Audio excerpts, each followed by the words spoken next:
Hello, and welcome to the WordPress development course. This is one of the most comprehensive courses on WordPress development around. By the end of this course, you'll have a solid understanding of the WordPress core and its APIs.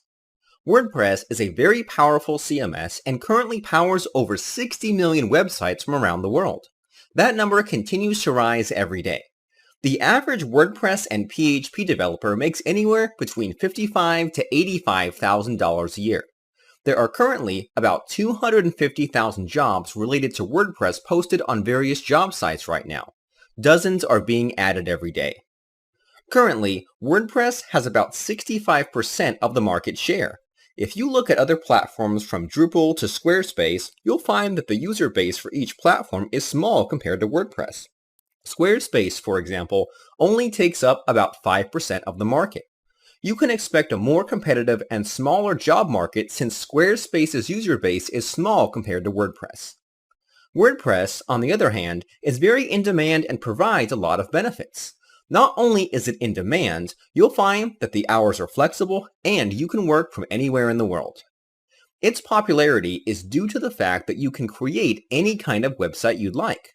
You can create a simple blog out of the box, or you can create a full-blown social network. WordPress can be used to create e-commerce sites where you can sell both physical and digital products. You can even sell services.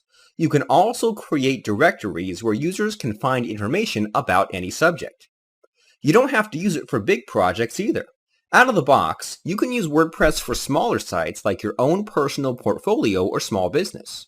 One of the greatest perks of developing for WordPress is that it is mostly front-end agnostic. What I mean by this is you can use any CSS or JavaScript framework you want. WordPress gives you complete freedom. As a result, creating responsive sites is pretty easy to pull off. By taking this course, you'll learn how to customize your WordPress site by creating custom plugins and themes. Here's an overview of what you'll learn throughout this course. Currently, you're in Section 1. In Section 1, we'll go over what WordPress is and what you need to know about the various resources available to you. We'll then start setting up an environment, the stack, and WordPress itself. We'll also dive into alternative options besides the one I go over. This section will be brief and the shortest section out of them all. In Section 2, we'll take a standard HTML template that I provide and take the first few steps to convert it into a basic functioning WordPress theme. The HTML template I provide has no specific preparations made for WordPress. This allows you to learn every step you need to take to make a template WordPress ready. As you will see, WordPress will work with any template you provide. You'll have full control over your CSS and HTML structure choices. This section is broken down to be easy to understand and simple. In Section 3, we'll then continue developing the theme by creating templates. The template system WordPress provides out of the box is simple but very flexible. By the end of it, you'll understand how the WordPress template system works, along with getting to know the customizer for adding custom theme options. In Section 4, we'll go over any templates I may have skipped over in the previous sections. The templates presented in this section aren't as popular as the other templates, but you may need to know about them randomly in the future. In Section 5, we'll start talking about plugin development. This is where we will really get the opportunity to extend the WordPress core. We'll discuss the various APIs you can use in a practical way. Some of the topics we'll get into will be creating custom post types, authentication, hooks, AJAX requests, security, and work with the database. By the end of this section, you'll have a better understanding of how WordPress works. In Section 6, we're going to step away from WordPress for a moment. As of WordPress 5, Gutenberg was integrated into the core. There are a lot of things you can do with Gutenberg, but in order to extend it, you need to know some JavaScript concepts. For those who aren't comfortable with things like the command line, Node.js, Webpack, React, etc., then this section is for you. I talk about these things and give you a solid foundation to help you get started. Once we've talked about those things, then in Section 7, I'll introduce Gutenberg Development. I'll talk about how to set up your project and building a custom block from scratch. We'll also talk about how to use the toolbar and how to use components provided by WordPress. Afterwards, in Section 8, We'll continue with Gutenberg Development by talking about the other components provided by Gutenberg, things like rich text, the media uploader, form controllers, etc. We'll cover anything that may have been missed related to Gutenberg. In Section 9, we'll explore various APIs to create things like widgets and shortcodes. We'll even talk about how to authenticate and register users. This will get us into topics such as security and nonces. In Section 10, we'll talk about creating admin interfaces and setting up forms. We'll manually process those forms with various APIs.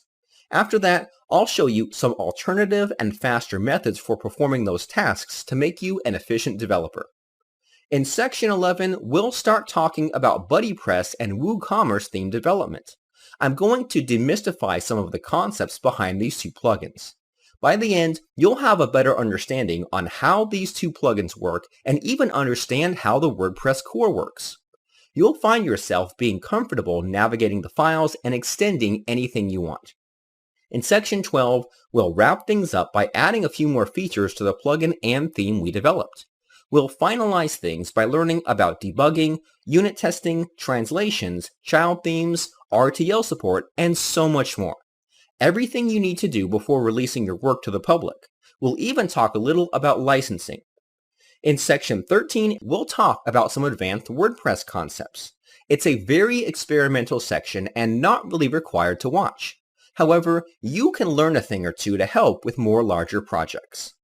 For the first 12 sections, this course focuses on developing one plugin and one theme. A lot of courses out there will teach you how to build various projects, so you can get practice applying the same thing. However, the problem with this is that a lot of the examples aren't practical. I like to approach things differently. Rather than give you 10 different projects that have no real-world usage, we build a more realistic theme and plugin. By doing this, the size will get pretty big. This forces you to learn about organization and efficiency. You'll experience my workflow and how I would tackle big projects. Don't be afraid though. By the end of this course, you'll have the confidence to navigate your way around the project we build. This approach allows you to learn what you need to know as problems arise. By taking this route, you'll learn how to apply certain concepts in a more practical situation. You'll also develop a good workflow as you continue with this course. WordPress comes with over 10 different APIs, and you'll learn how to use most of them by the end of this course. The great thing about WordPress is that all APIs are available to you whether you're working on themes or plugins. So the things you learn while creating themes can also be applied to plugins and vice versa. We'll take a deeper look at this as the course progresses. Before you even begin this course, there are a couple of requirements you need to know or have. You will need a good understanding of PHP, HTML, CSS, and JavaScript. You'll also need to know some jQuery. You'll also need a local server to work on. This can be your computer. If you don't have one, then you'll learn how to set one up in the next couple of lectures. You'll also need a text editor. Any will do. For this course, I'll be using Visual Studio Code. Lastly, you'll need a healthy thirst for learning. There is a lot of content to digest, so you'll definitely be kept busy. We will mainly focus on working with WordPress's inbuilt APIs, so we will not be covering most of the HTML, CSS, and JavaScript. WordPress doesn't require you to learn any special HTML, CSS, or JavaScript code. As you'll learn, WordPress is extremely flexible on the front end. I will provide you with a static HTML design that will convert into a WordPress theme.